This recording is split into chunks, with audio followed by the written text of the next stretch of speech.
What's up? Welcome to Fat Bear Week 2022, Day 3. I'm going to put the results from yesterday on the screen, so that is what went down yesterday, as predicted. Good golly, Miss Holly, 435. Can her cinnamon rolls of flattering fat flatten her feisty foe? Or will 164, the underbear, under the falls, overtake the hefty heavyweight hitter Holly and pile drive the competition? So to give you a little bit of background on the Bears, as always, we already met 164 on day 1. Just a quick refresher for you, she is one of the younger Bears this year, and it is her very first time competing in Fat Bear Week.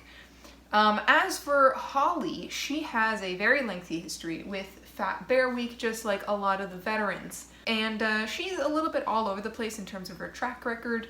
You know, she's done pretty poorly some years and really well some years. And she was actually the winner of 2019. And she was so fat that year that she got the nickname the Queen of Corpulence. And day 1, if you remember, 164 went up against 335, which was Holly's cub. So is Holly, let's see, is Holly going to avenge her cub?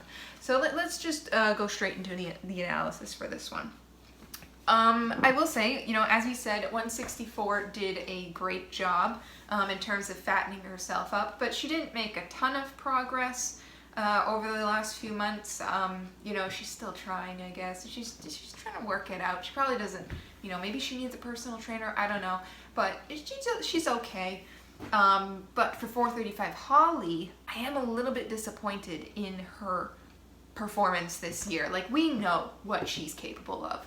And so I am slightly sad at what she's shown up with. And so, I don't know, maybe she was just busy this year. It just doesn't feel like her heart is in the competition right now. But that being said, she absolutely wins over 164. Like, I don't think it's almost not fair. And as expected, overwhelmingly, Holly is the winner. So I don't think we should be shocked at that revelation. Good work, Holly.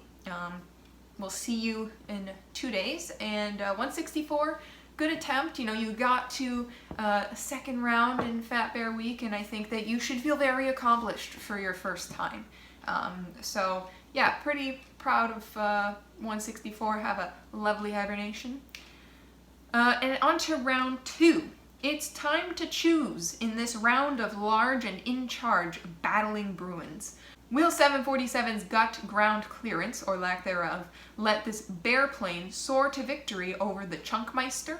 Or can the hunk of a Chunk's 32's Coke bottle body and fish fear me attitude delay 747's takeoff? So we all know that 747 is a very successful bear. We already went over him in day 1. So I'm not going to waste too much time. We're going to go straight into 32 Chunk. He has a very interesting record, both just in general, but also specifically against 747. These two are rivals and have been rivals for years. And so, just as a quick overview of 32 Chunk, he has made it to the semifinals actually most years. So he's pretty successful in that aspect. He's had a couple of years where he just kind of dropped off in his first or second round. As for his personality, he's a dominant bear, but he's willing to scavenge for salmon. So that's not really, dominant, typical bear behavior. Usually they, are the ones that fish first, and then the less dominant bears will gather up the scraps, but he tends to gather up the scraps. And so I feel like he's an interesting competitor, but I think that his personality may, kind of be reflected in his performance, and that he's not quite as strong as he could be. But anyways, 747 and 32 Chunk have a lengthy history together in that every other year, so in 2016, 2018, 2020, and now this year, they have faced off, and every single year, 747 has obliterated him.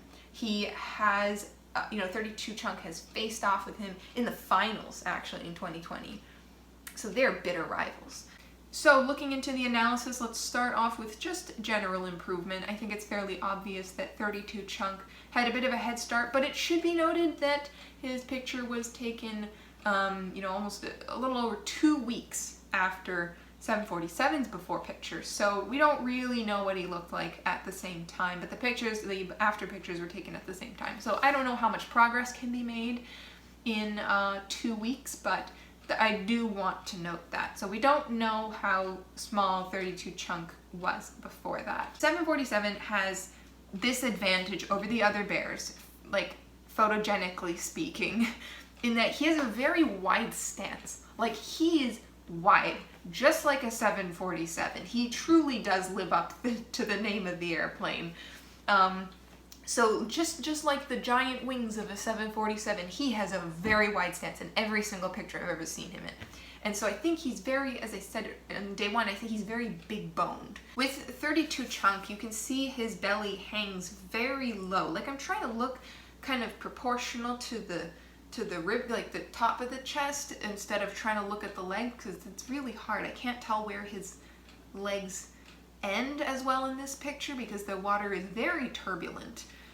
But looking at them proportionally speaking, like looking at the face, I think that they're very close. I think that 32 Chunk looks rounder than 747. We don't have a proper side-by-side shot, but I think that 747's wide stance gives him a little bit of an edge photogenically speaking.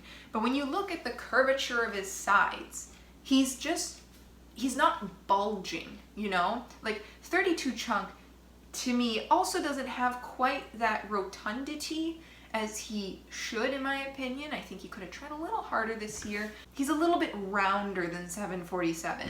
And 747 has once again risen to the top. And, you know, I truly don't think that this is right.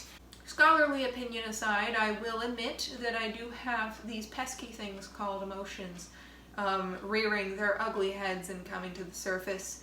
And I do feel a slight sense of injustice in that I think that 747 has taken 2 slightly undeserved wins. You know, I understand why he beat out 856. It was very, very close. I can understand why he beat out 32 Chunk. Again, just so close.